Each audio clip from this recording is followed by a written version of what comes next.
শুভেন্দু অধিকারী ধর্ণা দিতে চেয়ে মামলা করেছিলেন, আবেদন করেছিলেন এবং সেই মামলায় কড়া বিচারপতি, আইন ভেঙে সভায় কড়া বিচারপতি। আইন ভেঙে সভা করা হলে কেন ব্যবস্থা নেবে না রাজ্য? অ্যাডভোকেট জেনারেলকে প্রশ্ন বিচারপতি অমৃতা সিনহার। আইন ভেঙে সভায় ব্যবস্থা নিক রাজ্য, না হলে মামলাকারীকেও অনুমতি দিক রাজ্য। শুভেন্দুর ধর্ণা মামলায় পর্যবেক্ষণ বিচারপতি।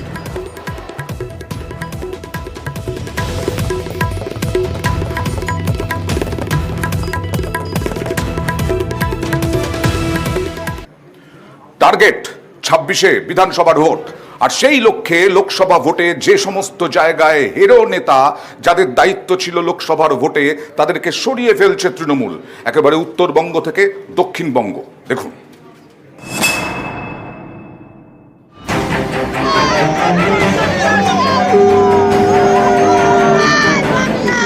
পাখির চোখ 26-এর বিধানসভা ভোট, তাই এখন থেকেই কোমর বেঁধে আসরে তৃণমূল শুরু করে দিয়েছে ছাঁটাই প্রক্রিয়া। যাদের পারফরমেন্স খারাপ তাদের ছাঁটাই। লোকসভা ভোটে যেসব এলাকায় তৃণমূল পিছিয়ে সেখানকার নেতাদের আর দায়িত্বে রাখা হচ্ছে না, সরিয়ে ফেলা হচ্ছে অঞ্চল সভাপতি এবং অঞ্চল কমিটির চেয়ারম্যানদের। 24-এর লোকসভা ভোটে বাংলা জুড়ে সবুজ সুনামি। 19-এ হেরে যাওয়া একাধিক আসন 24-এ পুনরুদ্ধার করেছে তৃণমূল, কিন্তু এর মধ্যেও উদ্বেগ বাড়াচ্ছে কিছু বিধানসভা এলাকার ফল। লোকসভা ভোটের ফলের নিরিখে রাজ্যের 294টি বিধানসভা আসনের মধ্যে 192টিতে এগিয়ে তৃণমূল। 2021-এর বিধানসভা ভোটে 216টি আসনে যেতে ঘাসফুল। 21-এর বিধানসভা ভোটে বিজেপির 77টি আসনে জিতলেও লোকসভা ভোটের নিরিখে তারা 90টি আসনে এগিয়ে। আর 21-এ কোনো আসন না পাওয়া কংগ্রেস এবার 11টি বিধানসভা কেন্দ্রে এগিয়ে। সিপিআইএম 21-এ ছিল শূন্য, এবার এগিয়ে একটি বিধানসভা আসনে। 21-এর বিধানসভা ভোটে জেতা অনেক জায়গায় 24-এ পিছিয়ে পড়েছে তৃণমূল। এই ফল দেখেই সতর্ক ঘাসফুল শিবির। 26-এর ভোটের দিকে তাকিয়ে এখন থেকেই তারা কড়া। যেখানে খারাপ ফল সেখানে ছেটে ফেলা হচ্ছে লোকসভা ভোটের দায়িত্বে থাকা নেতাদের।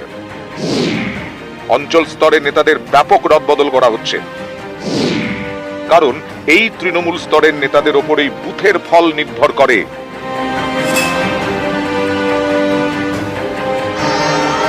তৃণমূলের এই ছাঁটাই অভিযান শুরু হয়েছে কোচবিহার থেকে।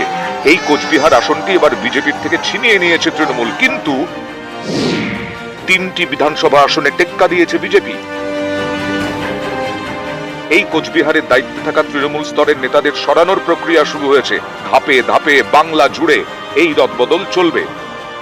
দলের একেবারে অভ্যন্তরীণ সাংগঠনিক কিছু বিষয়, দল সারা বাংলায় বিভিন্ন অঞ্চলের ভোটের গতি প্রকৃতি, ভোটের বিশ্লেষণ, পরিস্থিতির মূল্যায়ন যথাযথভাবে শুরু করেছে এবং তার পরিপ্রেক্ষিতে সাংগঠনিকভাবে যদি কোনো প্রক্রিয়া চালানো থাকে সেই কাজ চলতে থাকবে। লোকসভা নির্বাচনের প্রেক্ষিতে 2019-এর তুলনায় 2024-এ ফল ভালো হলেও সামনে 2026-এর ক্ষেত্রে বিধানসভাতে প্রতি অঞ্চলেই তৃণমূল কংগ্রেস নিজেদের জমি ধরে রাখতে চাইছে। যে কারণে যাদের দায়িত্ব দেওয়া হয়েছিল বা হচ্ছে তারা যদি নিজেদের দায়িত্ব পালন করতে ব্যর্থ হন, তাহলে দল যে রেয়াত করবে না, অঞ্চলের প্রত্যেক কটা দায়িত্বপ্রাপ্ত ব্যক্তির পারফরমেন্স যে পুরোদমে নজর রাখছে দল, এই ঘটনা সেদিকেই ইঙ্গিত বহন করছে। ক্যামেরা রাজীব সিং এর সাথে আবির ঘোষাল, নিউজ 18 বাংলা, কলকাতা। এবার দেখাবো শিলিগুড়ির খবর। আমার বাংলায় ব্রেকলেস, আমার বাংলায় শিলিগুড়ির খবর দেখাবো। শিলিগুড়িতে বেশ কয়েকদিন ধরেই হাইকোর্টের নির্দেশে বিভিন্ন বেআইনি বহুতল ভাঙছে পুরসভা। 35 নম্বর ওয়ার্ডে বেআইনি বহুতল ভাঙল শিলিগুড়ি পুরসভা। দেখছেন সেই ছবি।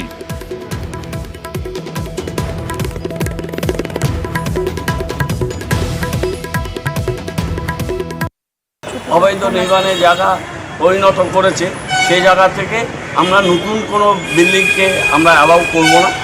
আর পার্কিং লট, ছাদের উপরে নির্মাণ, 2-3টে ফ্লোর এক্সট্রা করা, এরকম পুরনো যা আছে আমরা কেস টু কেস সবগুলোই রিভিউ করছি এবং রিভিউ করে তো এটা ধারাবাহিকভাবে চলছে কর্পোরেশন।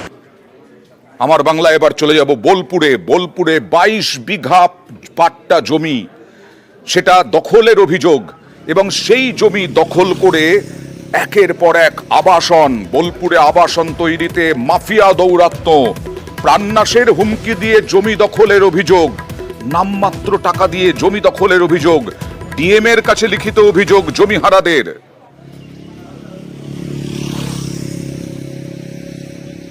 বাবারা 93 সালে পাট্টা পেয়েছিল। পাট্টা পাওয়ার পর দীর্ঘদিন চাষ করার পরে দীপঙ্কর রায়, সোমনাথ, তপন দাস আর মহাদেব মন্ডল এরা বলছে এগুলো জাল পাট্টা, জমি ছেড়ে দিতে হবে, না হলে তোদের মাথা নিয়ে নেবো, জমি চায় না ছেলে চায়। রাধিঘাট 12টার সময় ফোন করে বলছে এই। হ্যাঁ, ভয় দেখে, একদম ভয়, পুরো ভয়। বলছে পুলিশ দিয়ে তুলিয়ে দেবো, তোরা কিছুই করতে পারবে না, যেখানে যাবি কিছুই করতে পারবে না। হ্যাঁ জানিয়েছি, আর বেলারও গেছিলাম, ডিএমও গেছিলাম, থানাতেও দেওয়া হয়েছে। থানাতে বলছে, থানাতে কি বলবে, ওরা বলছে দেখছি। ভিজিল্যান্ড দেখাক কোন প্রপার্টি, আপনি বাংলাভূমি.com খুললেই তো পেয়ে যাবেন। আর ওখানে টোটাল জমির দাগ নাম্বার ধরে ডিটেলস দেওয়া আছে অর্ডার শিটে। এত বড় প্রজেক্টে যদি একটা এফেক্ট হয়, সেইটা তো সমাজের জন্য খারাপ, আমাদের বোলপুরবাসীর জন্য খারাপ, আমার হাজারজন লোকের জন্য খারাপ। আজ কয়েকটা লোকের একটা উচ্চাকাঙ্ক্ষা স্বার্থের জন্য কিছু লোক এফেক্টেড হয়, এটা নিশ্চয়ই ধর্ম নয়। আর ওদের তো অসুবিধা হওয়ার কথা নয়, ওরা তো প্রসেসের মধ্যেই আছে। ওদের কাছে এতগুলো নোটিশ গিয়েছে, হিয়ারিং হয়েছে, ওদের প্রসেসটা মেনটেন করুক না, সরকারি প্রসেস যেটা আছে সেটাই মেনটেন করুক। আমাদের তরফ থেকে যদি আমরা তো সবসময় সহযোগিতা করছি, যে যেটা অথেন্টিক আছে, যেটা বিএলআরও অফিসে পড়ে আছে, যেভাবে কেস চলছে সেটাই চলুক না। সবুজপত্র যে সেকেন্ড ফেজ, সেটার জন্য কম্পেনসেশন ওরা ঠিকঠাক পেয়েছে কিনা সেটার জন্য আমরা এখানে একটা হিয়ারিং করেছিলাম। একজনের কোনো পাট্টা ডকুমেন্টস আছে, কিন্তু সেই পাট্টা ডকুমেন্টস এর কোনো রেকর্ড আমরা বিএলআর অফিসে পাইনি। তো পরবর্তীকালে ওটা ডিএলআর অফিসে পাঠানো হয় ভেরিফিকেশনের জন্য, সেটা হয়ে আসেনি এখন। যারা কম্পেনসেশন পেয়েছিল সেই কম্পেনসেশনে দেখা গেছে যদি একজনের 7টা ভাই বোন থাকে, সেখানে হয়তো 2জন পেয়েছে, বাকিরা পায়নি।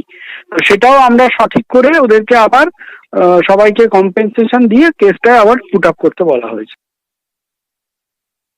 যদি এই অভিযোগ, যে অভিযোগ আমাদেরকে জানিয়েছেন আদিবাসী সম্প্রদায়ের মানুষ, তাদের অভিযোগের 1% সত্য দেখে তার বিরুদ্ধে কঠোর পদক্ষেপ নেওয়া হবে। সে পাট্টাগুলো সঠিক কি সঠিক নয় সে বিষয়ে তদন্ত শুরু হয়েছে, এটা আগে তদন্ত সম্পূর্ণ হোক। যদি সত্য থাকে, ওই তার যে অভিযোগের সত্য থাকে, তাহলে তাদের বিরুদ্ধে কঠোর ব্যবস্থা নেওয়া হবে। পশ্চিমবঙ্গের মুখ্যমন্ত্রী মমতা বন্দ্যোপাধ্যায় ঠিক যখন বলছেন সরকারি জমি যাতে কোনোভাবে দখল না হয়, তার জন্য জমি ব্যাংক তৈরি করতে হবে এবং জেলা শাসকদেরকে ডেকে বৈঠক করছেন, কমিটি গঠন করে দিচ্ছেন, ঠিক তখন এই শান্তিনিকেতনে একটি জায়গায় দেখা যাচ্ছে যে বিলাসবহুল আবাসন তৈরি করা হচ্ছে। আর সেখানকার গ্রামবাসীদের অভিযোগ জোরপূর্বক জমি নেওয়া হয়েছে এবং সেখানে সরকারি পাট্টার জমিও রয়েছে। কিন্তু কিভাবে এই জমি গেল তা নিয়ে তদন্ত চলছে। যদিও গ্রামবাসীরা জানাচ্ছে বহু জায়গায় তারা অভিযোগ জানিয়েছেন, জেলা শাসক থেকে শুরু করে একদম উপর মহল পর্যন্ত তারা অভিযোগ জানিয়েছেন, কিন্তু এখনো পর্যন্ত কোনো সুরা হয়নি। আর উল্টো দিকে আবাসন কিন্তু তৈরি হয়েই যাচ্ছে, যদিও রিয়েল এস্টেট কোম্পানি যারা এই আবাসন তৈরি করছে তারা কিন্তু কোনো কিছু বলতে নারাজ। শান্তিনিকেতন থেকে ইন্দ্রজিৎ রুজ, নিউজ 18 বাংলা। এবারে তমলুকের ছবি দেখাবো। তমলুকের কাঁকটিয়া গ্রামে কিছু হোর্ডিং দেখাবো আপনাদের সামনে। গ্রামের কিছু অংশের মানুষ কত বড় মাতব্বর দেখুন। এখানে আপনি যদি জমি কেনা বেচা করতে হয় তাহলে গ্রাম কমিটির অনুমোদন নিতে হবে, বেআইনি কাজ। আর এই নিয়ে রাজনৈতিক তরজা তো তুঙ্গে। আর আমরা খবর দেখানোর পরে বিডিও বলেছেন আগামী কালের মধ্যে যদি এই হোর্ডিং না সরানো হয় তাহলে তিনি লোক পাঠিয়ে হোর্ডিং খুলে দেবেন, কারণ এটা বেআইনি কাজ। এটা কোনো গ্রাম কমিটির পক্ষ থেকে নেওয়াটা ঠিক নয়। কেন করেছে বা কি করেছে সেটা গ্রাম কমিটি তার উত্তর দিতে পারবে। এখানে গ্রাম পঞ্চায়েত এখন বিজেপির দখলে, পঞ্চায়েত মেম্বার বিজেপি, তাই এটা কেন করেছে তারাই বলতে পারবে। মানুষকে হয়রানি করে, মানুষকে বিপদে ফেলে যে গ্রাম কমিটির অনুমতি নিতে হবে, আমাদের দল এটাকে সমর্থন করে না। ওখানকার তৃণমূলের 2জন হারমাদ নেতা আছেন, দুজনেই প্রাক্তন পঞ্চায়েত সদস্য। তারা ওই এলাকায় যারা জমি জায়গা কেনেন তাদের কাছ থেকে উৎকোচ নেন এবং ভেরি রিসেন্ট ওখানকার একজন বড় ব্যবসায়ী, তিনি প্রাক্তন পঞ্চায়েত সদস্য তৃণমূলের, তিনি জমি মাফিয়ার কাজ করেন। এই জমি মাফিয়ার কাজ করতে গিয়ে যে অতি কম দামে জায়গা কিনছেন, পিছনের মাঠের যারা পিছনে যে সমস্ত জমির মালিক যারা রয়েছেন চাষবাদ করবার ক্ষেত্রে তারা অসুবিধা বোধ করছেন। ফলে তারা গ্রামের কাছে যখন শরণাপন্ন হয়েছেন, গ্রাম তখন সিদ্ধান্ত নিয়েছেন যে এই জাতীয় এখন থেকে কোনো মানুষ জায়গা জমি কিনতে গেলে তারা যেন গ্রামের অনুমতি নিয়ে কেনেন। আইনের পথে চলবে, আমরা আইনের পক্ষে থেকে কাজ করতে চাই। বেসিক্যালি গ্রাম কমিটি বিভিন্ন জায়গায় গ্রামের মানুষ নিজেরা করে, কিন্তু এটার কোনো আইনি স্বীকৃতি বা এদের কোনো আইনি ক্ষমতা বা কোনো কিছুই নেই। কাকরদা গ্রাম পঞ্চায়েতকে প্রধানকে জানিয়েও দিয়েছি এবং আমি ডেকেছিলাম, ডেকেও বলে দিয়েছি যাতে এটা ইমিডিয়েটলি সরিয়ে দেওয়ার ব্যবস্থা করা হয়। যদি সরিয়ে দিতে না পারে তাহলে আগামীকাল আমরা এটাকে সরানোর ব্যবস্থা করে দেবো। কোনো ব্যক্তি কোথাও হ্যারাস হয় কোনো ব্যক্তি দ্বারা বা কোনোভাবে, তাহলে আমাদের কাছে নজরে আসলেই যথাযথ ব্যবস্থা নেওয়া হবে। সরকারি জমি বেদখল নিয়ে যখন মুখ্যমন্ত্রী রুদ্রমূর্তি যখন ক্ষোভ প্রকাশ করছেন, তখন সরকারি জমি দখল চন্দ্রকোনায় সরকারি জমি দখল। সরকারি জমি চন্দ্রকোনার 5 নম্বর ওয়ার্ডে দখলের অভিযোগ, ডোবা ভরাটের অভিযোগ তৃণমূল নেতৃত্বের। ডোবা ভরাটের জমি বেদখল আটকাতে আবেদন তৃণমূল নেতৃত্বের। পুরসভা চেয়ারম্যান, ভূমি দফতর ও জেলা প্রশাসনকে আবেদন।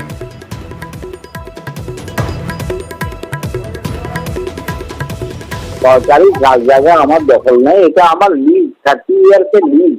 1988 আমি লিজটা পেয়েছি, আমার 2021 শেষ হয়েছে। আমি সেটা আবার রিনিউয়ালে অ্যাপ্লাই করেছি এবং আমি সেটাকে ঘর করবো বলে পরিষ্কার করেছি, আর কিছু না। লিজের অ্যাপ্রুভাল এখনো পাননি, তাই তো? অ্যাপ্রুভাল এখনো পাইনি। এডিএম থেকে বিএলআরও থেকে এসডিআরও দিয়ে এডিএম এ আবার চলে এসছে। সেটা বিএলআরও সাহেব জানেন এবং এসডিআরও সাহেব জানেন। তারপর কিছু ছেলে ঝামেলা করতে আমরা চেয়ারম্যানকে মৌখিকভাবে বলেছেন আপনি বন্ধ রাখুন, আমরা সেটা বন্ধ রেখেছি। তৃণমূলের যা সংস্কৃতি, সেই সংস্কৃতি হচ্ছে এই প্রমোটারি রাজ চালানো, সরকারি জমি বেআইনিভাবে বিক্রি করা, পুকুর ডোবা ভরাট করা, বেআইনিভাবে জমি দখল করা। চন্দ্রকোনা শহরে দীর্ঘদিন ধরে তা চলছে। আমরা কোথাও কখনো সোচ্চার হয়েছি, কিন্তু মানুষের তাতে টনক নড়েনি। এখন মানুষের টনক নড়েছে, তৃণমূলেরও একটা অংশের টনক নড়েছে, যাদের শুভ বুদ্ধি সম্পন্ন বলে আমরা মনে করি। তৃণমূলের একটা অংশ তারা এই বিভিন্ন জমি দালালি এবং প্রমোটিংয়ের সঙ্গে যুক্ত, এবং এটা আজকের দিনে খোদ মুখ্যমন্ত্রী সেটা স্বীকার করেছেন এবং সেই জন্য তিনি হাই পাওয়ার কমিটিও গঠন করেছেন। তো চন্দ্রকোনা তার ব্যতিক্রম নয়, চন্দ্রকোনাতেও একই জিনিস চলছে। বিভিন্ন খাস জায়গা যেগুলো আছে সেগুলোকে এই দালাল চক্রের মাধ্যমে বিক্রি করা হচ্ছে, প্রমোটিং করা হচ্ছে। এলাকার মানুষ উদ্যোগী হয়ে এই জিনিসকে প্রতিরোধ করার চেষ্টা করেছেন, তাদেরকে সাধুবাদ জানাবো। আমরা বিরোধী দল হিসেবে বহুবার এই অভিযোগ করে এসেছি, কোনো আমরা সুরাহা পাইনি। এলাকাবাসী 5 নম্বর ওয়ার্ডে খাস খতিয়ানের জায়গা সংক্রান্ত ব্যাপারে একটা ওরা অভিযোগ এনেছে। 19 তারিখ আমার কাছে এসেছে, আমি 20 তারিখে বিএলআরকে পুরোটাই আমি লিখিতভাবে জানিয়েছি। এখনো পর্যন্ত কোনো রকম সদুত্তর আমি পাইনি। পৌরসভার মধ্যে যতগুলো 1 নম্বর খাস খতিয়ান জায়গা আছে, যদি কেউ এরকমভাবে বেআইনি দখলে থাকে, আমরা কিন্তু পৌরসভার পক্ষ থেকে আমরা আইনত ব্যবস্থা নেব। জলের লাইন করার জন্য তারা ব্যবস্থা করেছিল, বিওসি সিদ্ধান্ত করে আমরা সেই সব ইলেকট্রিক, জলের লাইন সমস্ত কিছু আমরা টোটাল বাদ দিয়েছি। মানে পৌরসভা থেকে ওগুলো পৌরসভা থেকে বন্ধ করে দিয়েছি। যে দাগের উপরে আমাদের সোসাইটি আছে সেটাকে স্বপন সরকার বলে একদিন দেখুন, তার লিজ ছিল, তারপর লিজটা তার এক্সপায়ার করে যায়। লিজ এক্সপায়ার করে যাওয়ার পর সে পুনরায় রিনিউয়ালের জন্য আবেদন করে এজেন্ট সাহেবের কাছে, এবং সেটা গত 2023 সালের নভেম্বর মাসে নাগাদ আমাদের কাছে পাঠিয়ে দেওয়া হয়। আমরা এবার সেটাকে এনকোয়ারি করে এবং প্রসেস করে 2024-এর মার্চ মাস নাগাদ সেটা পাঠিয়ে। এরপর যদি ডিপার্টমেন্ট বুঝে সেটা ঠিক কেস তাহলে হবে। এর মধ্যে স্বপন সরকারের অন্য কোনো ব্যক্তির সঙ্গে কিছু ইয়ে থাকলে সেটা আমাদের করণীয় কিছু নেই বা আমাদের বলার কিছু নেই। আমরা ওর বিষয়টা প্রসেসে আছি, যদি কেউ এনক্রোচ করে সেটার বিরুদ্ধে অবশ্যই ব্যবস্থা নেওয়া হবে। জঙ্গি যোগের অভিযোগে গ্রেফতার ছাত্র, আরো এক ছাত্র জঙ্গি যোগের অভিযোগে গ্রেফতার।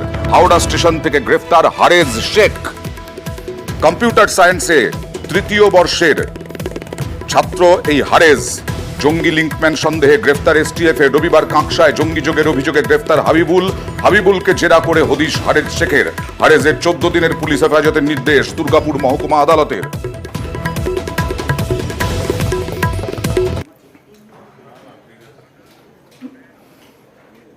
খড়গপুরে শুট আউট, তৃণমূল কর্মীকে লক্ষ্য করে গুলি দুষ্কৃতীদের গুলি। তৃণমূল কর্মীরা আড্ডা মারছিলেন, কথাবার্তা বলছিলেন 15 নম্বর ওয়ার্ডে তৃণমূল পার্টি অফিসের সামনে। সেখানেই শুট আউট, গুলিবিদ্ধ এক তৃণমূল কর্মী। গুলিবিদ্ধ তৃণমূল কর্মী মেদিনীপুর মেডিকেলে ভর্তি। ঘটনার সময়ের সিসি ক্যামেরার ফুটেজ দেখছেন।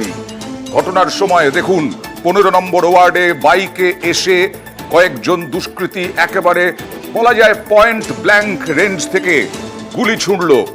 আহত হলেন এই তৃণমূল কর্মী।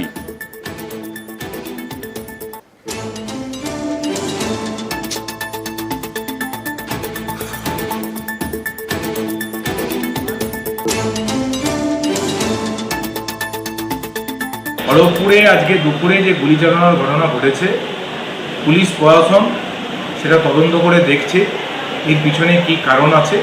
কিন্তু যেটা আমাদের কাছে খবর আছে, যে ঘটনায় ঘটেছে এর সঙ্গে রাজনীতির কোথাও সম্পর্ক নেই, পুরোটাই ব্যক্তিগত পার্সোনাল লেভেলে নিজেদের মধ্যে লড়াই, তার সঙ্গে পলিটিক্যাল কোথাও কোনো যোগ নেই।